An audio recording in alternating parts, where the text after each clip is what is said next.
अब middle education तुम्हारे सामने क्लास 10th का इंग्लिश का एक ऐसा प्रैक्टिस सेट लेकर के आ चुका है जहां से बहुत सारे क्वेश्चंस बहुत सारे क्वेश्चंस के टाइप्स एग्जाम में हूबहू देखने को मिलेगा। देखो, जब जब मैं बच्चों को देखता हूँ ना, और बहुत सारे स्टूडेंट्स से मैं मिलते भी रहता हूँ, तो जब मैं इंग्लिश की बात करता हूँ, भाई साहब, डर लगने लगता है उनको। कहते हैं भैया हम तो सब में अच्छा नंबर ले आएंगे, गणित भी लगा लेंगे, लेकिन अंग्रेजी का भैया नाम न लो यार, अंग्रेजी में मेरे नंबर कम आना ही आना है। लेकिन इस वीडियो को देखने के बाद तुम्हारा ये भ्रम दूर होने वाला है। मैं तुम्हें बताऊंगा इंग्लिश के पेपर को सॉल्व करने का सही तरीका क्या होता है। अगर हमसे इंग्लिश पढ़ते नहीं भी आता है, फिर भी हम बहुत सारे क्वेश्चंस को सही कर जाते हैं। तो कुछ ट्रिक्स होते हैं जो कि तुम्हें फॉलो करना होता है। अगर तुम्हें ये सारे ट्रिक्स पता हैं तो देन बेहतर, और नहीं पता तो मैं बैठा हूं, तुम टेंशन मत लो। हम एक एक चीज को आसान बना देंगे। हम तुम्हें बताएंगे कि इंग्लिश के पेपर को सॉल्व कैसे करना है। सबसे पहले हम थोड़ी समझ लेते हैं कि इंग्लिश का पेपर हमारा आएगा कैसा। देखो, इंग्लिश का पेपर इजी बनाने के लिए जो एमपी बोर्ड है वो 4 सेक्शन में इंग्लिश के पेपर को बांटता है। सेक्शन नंबर ए एक होता है section number B and section number C and section number D. ठीक है, ये 4 सेक्शन होते हैं। सेक्शन नंबर ए में हमेशा रीडिंग स्किल्स आता है, मतलब कोई भी तुम कला दिखाओ पढ़ने वाला, पढ़ो उत्तर दो, पढ़ो उत्तर दो। उत्तर कहाँ मिलेगा सर? आपके इसी क्वेश्चन के बीच में आंसर छिपा रहता है, बस पढ़ना है और ढूंढना रहता है। ये रहता है सेक्शन नंबर ए में। अगर मैं बात करता हूं आपके सेक्शन नंबर बी की, तो सेक्शन नंबर बी में आपको राइटिंग स्किल्स मिलता है। मतलब अब आपको लेखन कौशल दिखाना है, लिखने में कितने निपुण हो, कितने कलाबाज हो तुम लिखने में, इसको दिखाओगे सेक्शन नंबर बी में। अब हम आगे बढ़ते हैं एंड बात करेंगे सेक्शन नंबर सी, जिसमें रहता है grammatical portion. Grammatical portion 10 number का रहता है। एंड तुम्हें पता है कुछ क्वेश्चन ऐसे हैं जो एमपी बोर्ड हर बार रिपीट करता है। फिक्स है कि हम कुछ पूछे या ना पूछे, ये वाला क्वेश्चन पूछेंगे। ये ग्रामेटिकल पोर्शन की बात कर रहा हूँ। हाँ, तो वो सभी मैं बता दूंगा कि कौन कौन से क्वेश्चंस बार बार रिपीट होते हैं। वही वही क्वेश्चंस तुम्हें ज़्यादा फोकस करना है, लिटरली तुम अच्छा कर पाओगे। एंड हमारा एक अंतिम सेक्शन आता है जिसे कहते हैं section number D, text book. यहाँ से आता है टेक्स्ट बुक के सारे क्वेश्चन आंसर, यहाँ से आता है आपका पैसेज, यहाँ से आपके कुछ और ऑप्शंस वाले क्वेश्चन आते हैं। तो इस प्रकार के क्वेश्चन देखने को मिलते हैं। देख यार, मैं वीडियो को स्टार्ट करूँ ना, उसके पहले मैं तुम्हें ईमानदारी से बता रहा हूं, सेक्शन नंबर डी में जितने भी क्वेश्चन इस प्रैक्टिस सेट में दिए हैं, सारे क्वेश्चंस को तुम अच्छे से याद कर लेना। बस इतना तुम कर लेना, याद कर लेना। चाहे मध्य प्रदेश के तुम किसी भी स्कूल या किसी भी संस्थान में पढ़ाई क्यों ना करते हो, यहां से बहुत सारे क्वेश्चंस देखने को मिलेंगे, क्योंकि यहां पर वो क्वेश्चन रखा हूं जो एमपी बोर्ड का फेवरेट है। एमपी बोर्ड बार बार उसे repeat again repeat repeat again repeat करते रहता है। वो सारे क्वेश्चंस आपको यहां पर मिलेंगे। तो चलो भाई, शुरू करते हैं वीडियो को सेक्शन नंबर ए से। देखना सेक्शन नंबर ए को मैं कैसे उड़ाता हूं, और वैसे तुम भी उड़ाना। ठीक है, पहले ध्यान से सुन लो। Section number A, reading. Question number first कहता है read the following passage and answer the questions given below. भाई पैसेज को ध्यान से पढ़ना है, प्रश्न का उत्तर देना है, 5 नंबर का रहेगा। ठीक है, समझो मैं 1 नंबर का घोचू व्यक्ति हूं, मुझे पैसेज पढ़ते नहीं बनता। भाई मुझे इंग्लिश नहीं आती। ठीक है, यही समझ के चलना। तुम्हें आती है देन बेहतर है, बाकी ये समझो मुझे नहीं आती। हमारा पैसे लिखा है the Great Wall of China is one of the most iconic structure. मुझे नहीं पता, मुझे इंग्लिश नहीं आती भाई, मुझे नहीं आती। ठीक है, नहीं आती फिर भी आंसर करोगे, देखना कैसे। अब जरा तुम ध्यान से सुनना इस ट्रिक को।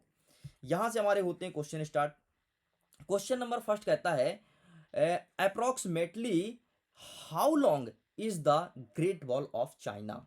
एक चीज तुम ध्यान से देखो, ये जो तुम्हारा पहला क्वेश्चन है ना, ये जो पहले क्वेश्चन के 4 ऑप्शन है, यकीन मानो पहले क्वेश्चन का आंसर तुम्हें आपके पैसेज के पहले लाइन में मिल जाएगा। भाई मिल जाएगा, मिल जाएगा भाई, मिल जाएगा। पहले ही लाइन में आंसर मिलेगा या फिर दूसरे लाइन में, बस इतने में तुम्हें पहले प्रश्न का आंसर मिलेगा। हम आगे बढ़ते हैं, अब हम दूसरे प्रश्न की बात करेंगे। हमारा दूसरा प्रश्न क्या कहता है, व्हाट वाज। ठीक है, जो भी लिखा है मुझे नहीं पता, इसका आंसर तुम्हें मिलेगा तीसरी, चौथी और 5वीं लाइन में।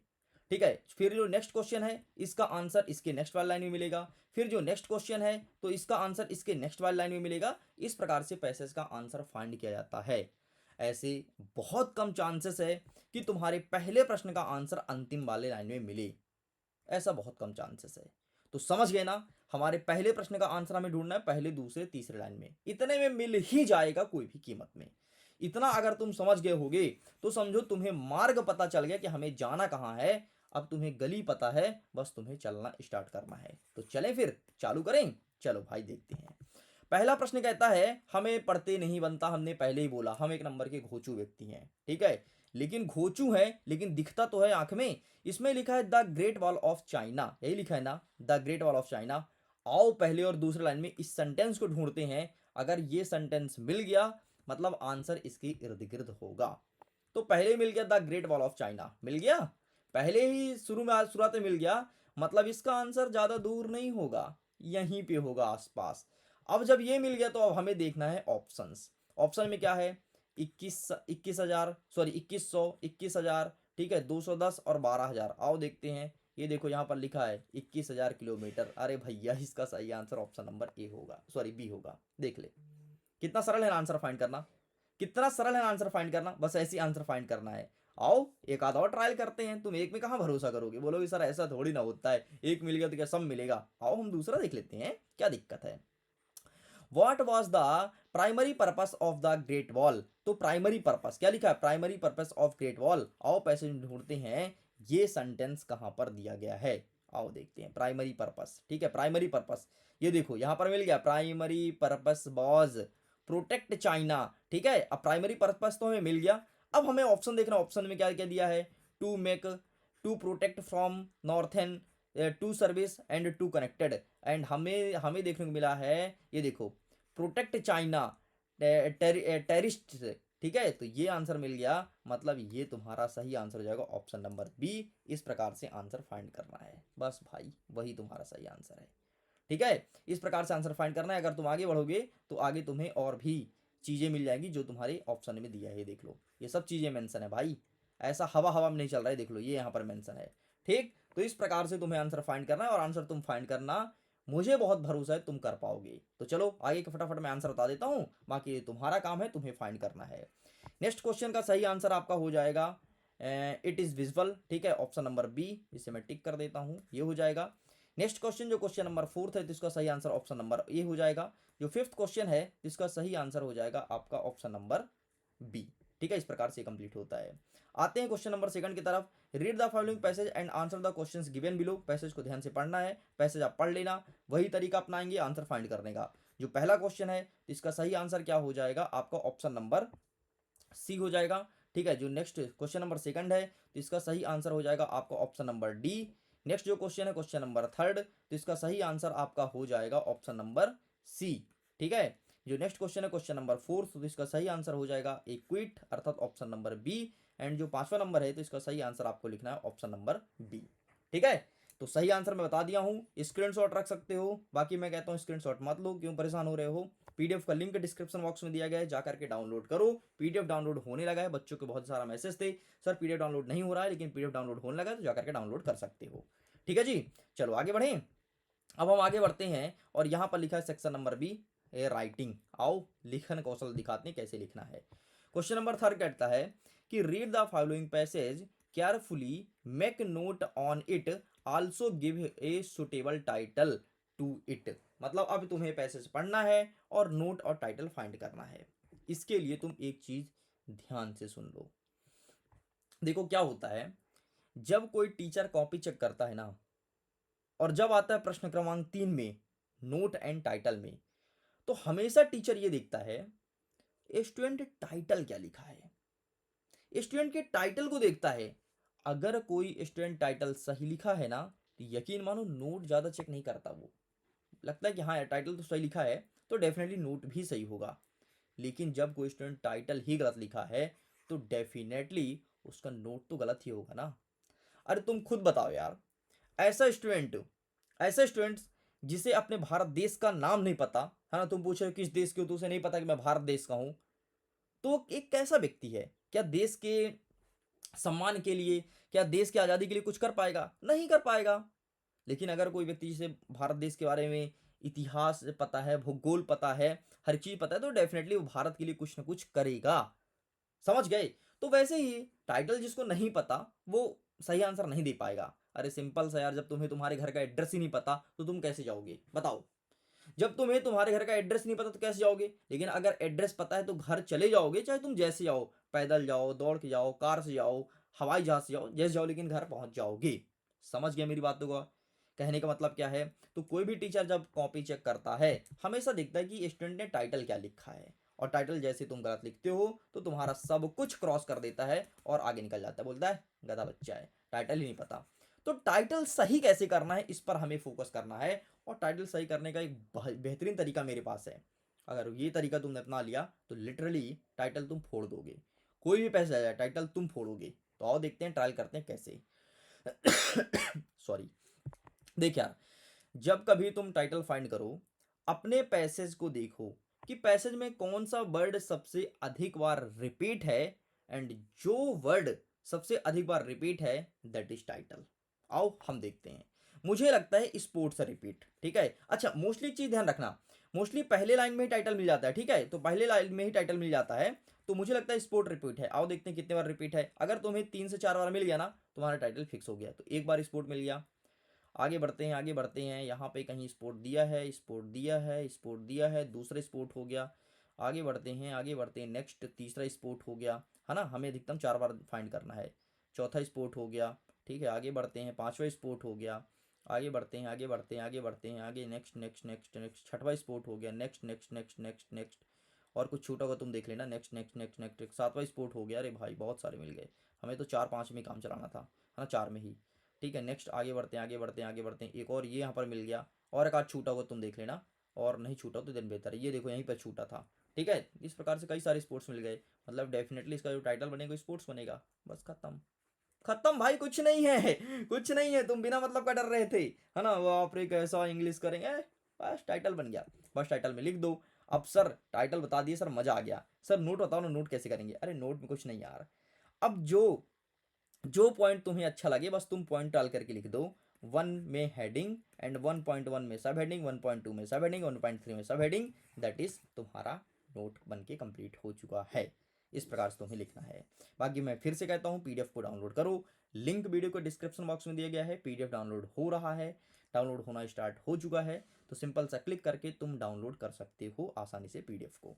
पीडीएफ विथ सोल्यूशन तुम्हें मिल जाएगा। इस प्रकार से देखो, ये एक एक चीज़ का सोल्यूशन भी लाया हूँ, ठीक है। तो ये चीज़ तुम समझ गए ना। आगे आते हैं, हम बात करेंगे क्वेश्चन नंबर 4। फोर्थ नंबर कहता है, on the basis of the picture given below describe how to keep our self fitness and healthy. यहाँ पर एक इमेज देना था, ठीक है, इमेज स्किप हो गया है। चित्र को देख करके फिट एंड हेल्दी के बारे में लिखना था। चलो कोई बात नहीं, इमेज तुम अपने बुक से देख लेना, ठीक है। वही इमेज रहता जो तुम्हारे बुक में होगा। इमेज मिसिंग है, इमेज को मैं एक काम करूँगा, मैं टेलीग्राम पर या व्हाट्सअप पर शेयर कर दूंगा, ठीक है। व्हाट्सअप पे जानते हो ना, व्हाट्सअप चैनल है भाई मिडिल एजुकेशन का, उसमें जुड़ जाओ। लगभग 6,000 बच्चे जुड़े हैं, डेली उसमें पोस्ट करता हूँ कुछ ना कुछ, तो फायदा तुम्हें मिलेगा, कुछ ना कुछ सीखने को मिलेगा। तो जुड़ जाओ, उसका सबका लिंक डिस्क्रिप्शन ऑप्शन दिया गया, चेक कर लो। चलो भाई आगे बढ़ते हैं। पांचवा नंबर क्या कहता है? अच्छा इसका आंसर मैं दिखा देता हूँ, आंसर मेरे पास है वैसे, ठीक है। ये चित्र था, ठीक है, आंसर में चित्र है, ये चित्र था, इसके बारे में लिखना था। तो ये रहा बाकी फुल आंसर, ठीक है, स्क्रीनशॉट। आगे बढ़ते हैं। पांचवा नंबर कहता है, तुम्हारा नाम मानसी श्रीवास्तव है, ठीक है। तुम स्टडी करते हो government higher secondary school Chhindwara में, मध्य प्रदेश में। Write an application your principal, अपने प्रिंसिपल साहब को पत्र लिखो। क्यों? स्कूल लिविंग सर्टिफिकेट, मतलब तुम एसएलसी, मतलब तुम्हें टीसी चाहिए। टीसी, ये सीसी अलग चीज़ है, ठीक है। सीसी मतलब होता है कैरेक्टर सर्टिफिकेट। तो तुम्हें टीसी चाहिए तो इसलिए पत्र लिखो, ठीक है। तो ये चीज़ अच्छे से पढ़ लेना, एंड इसका आंसर मैं तुम्हें दिखा दूंगा, मेरे पास है अवेलेबल। ये देखो, स्कूल लिविंग सर्टिफिकेट। एसएलसी पूछे, ध्यान सुन लो, एसएलसी पूछे फिर टीसी पूछे, दोनों सेम चीज़ है, कंफ्यूज मत होना, ठीक है। अरे सर हम आप तो बताए थे टी एसएलसी, हमारे एग्जाम में आ गया टीसी, दोनों सेम चीज़ है, ठीक है, कंफ्यूज मत होना। आगे बढ़ते हैं। अथवा क्या कहता है कि यू आर दीपांश, तुम्हारा नाम दीपांश है। राइट अ लेटर, तुम एक पत्र लिखो कि इसको दोस्त को लिखना है। Attend the marriage ceremony of your sister, अपने बहन की शादी में बुलाने के लिए, है ना। तो ये रहा, तुम्हारे साथ बहन की शादी हो रही है, इस प्रकार से पत्र लिखोगे। My dear friend, I am excited to share that sisters wedding is coming up to date, यहाँ पर डेट लिख देना। The ceremony will take place at, यहाँ पर स्थान लिख देना कि शादी कहाँ से हो रही है। And we would love for you to be there to celebrate the special occasions with us, ठीक है। एंड यहाँ पर आगे आगे लिख देना। एंड ये यहाँ पर looking forward to see you soon, मतलब जल्दी आना है। बेस्ट रिगार्ड राजू, राजू नाम का दोस्त था, ठीक है। किसको लिखा है पत्र? और इसको लिखा है, दोस्त का नाम तो नहीं लिखा है लेकिन उसका एड्रेस लिखा है, यहाँ पे पत्र जाएगा, ठीक। तो इस प्रकार से लिखना है, आप इसका ही फोटो क्लिक कर लो। चलो भाई आगे बढ़ते हैं। छठवां नंबर कहता है, right a paragraph on any one following topic, किसी एक टॉपिक पर तुम्हें पैराग्राफ लिखना है, ठीक है। इंपॉर्टेंट ऑफ इंग्लिश, ठीक है। एंड यहाँ पर लिखा है computer and mobile modern need value sport end game. तो मैं तो कहता हूँ इंग्लिश के ऊपर रट लो और स्पोर्ट एंड गेम के ऊपर रट लो, बस दोनों तुम्हें अच्छे से याद करना है। पैराग्राफ या ऐसे लिखने को इसी से पूछेगा। आगे बढ़ते हैं section number C grammatical portion. अब मैं तुम्हें सिर्फ और सिर्फ ये बताऊंगा कि ग्रामेटिकल पोर्शन से कौन कौन से क्वेश्चंस एग्जाम में हर बार रिपीट होते हैं और कौन कौन से क्वेश्चन तुम्हें प्रिपेयर करना है। बाकी इस पर मैं डिस्कस करूंगा डिटेल वीडियो के साथ एक नेक्स्ट पार्ट में, लेकिन अभी मैं बताऊंगा कौन कौन से क्वेश्चन हर बार आते हैं। सबसे पहले प्रश्न क्रमांक 2, ठीक है, ये है क्वेश्चन ए एन दी का, ए एन और दी का। ये क्वेश्चन हर बार आपके एग्जाम में आता है, ठीक है। तो ये क्वेश्चन आपको प्रिपेयर करना है। नेक्स्ट क्वेश्चन आपको इफ और अनलेस वाला, और नेक्स्ट क्वेश्चन आपको सम एनी और मैनी वाला। ये क्वेश्चन तो हर बार आते हैं, मतलब आते हैं हर बार, चाहे कोई भी सेट तुम्हारे एग्जाम में आए, कोई भी पेपर आए, कहीं का भी आए, बोर्ड का आए, नॉर्मल पेपर आए, सम एनी का एक क्वेश्चन देंगे, ए एन दी का एक क्वेश्चन देंगे और इफ और अनलेस का एक क्वेश्चन देंगे। ठीक है, आगे बढ़ते हैं प्रश्न क्रमांक 8। इनका आंसर मैं बताऊंगा, परेशान मत होना। 8वां नंबर है पहला, चेंज इंटू निगेटिव। माँ कसम खाया है एमपी बोर्ड कि मैं चेंज इंटू निगेटिव दूंगा, माँ कसम खा के कहता हूँ, ऐसा मैं नहीं कहता, ऐसा एमपी बोर्ड कहता है। ठीक है, तो ये क्वेश्चन आएगा। एंड एक क्वेश्चन सो दैट का आता है, ठीक है, इसके लिए भी माँ कसम खाया है। एक क्वेश्चन आता है इफ और अनलेस के स्थान पर। तो ये 3 क्वेश्चन आता है, फिक्स से आता है। कभी कभी लगभग 80% कभी कभी ये क्वेश्चन दे देता है कि इंट्रोगेटिव बनाओ, मतलब प्रश्नवाचक वाला क्वेश्चन। ठीक है, तो ये 4 क्वेश्चन तुम्हें अच्छे से प्रिपेयर करना है। बाकी 2 क्वेश्चन चेंज होते रहते हैं, लेकिन ये 4 फिक्स है भाई, कभी चेंज नहीं होगा। ठीक, तो ये क्वेश्चन तुम्हें अच्छे से प्रैक्टिस करना है। तो चलो इसका सही आंसर बता देता हूँ। पहले का सही आंसर तुम्हें सम लिखना था, दूसरे का सही आंसर तुम्हें एन लिखना था, तीसरे का सही आंसर तुम्हें शुड लिखना था, चौथे का सही आंसर तुम्हें रिटर्न लिखना था, पांचवे का सही आंसर तुम्हें एट लिखना था, एंड छठवे का सही आंसर तुम्हें इफ लिखना था। ठीक, इस प्रकार से ये होता है कंप्लीट। बाकी आए क्वेश्चन को और इसका सोल्यूशन को डाउनलोड कर लो, लिंक डिस्क्रिप्शन बॉक्स में दिया गया है। बाकी नेक्स्ट पार्ट में मैं आगे लेकर के आऊँगा वीडियोस और इसे समझाऊंगा। ठीक है, इस वीडियो में नहीं हो पाएगा, वीडियो बहुत ज़्यादा लॉन्ग हो जाएगा, इसलिए मुझे वीडियो को एंड करना पड़ रहा है। सो मैं वीडियो को एंड करता हूँ। Thanks for watching, bye bye.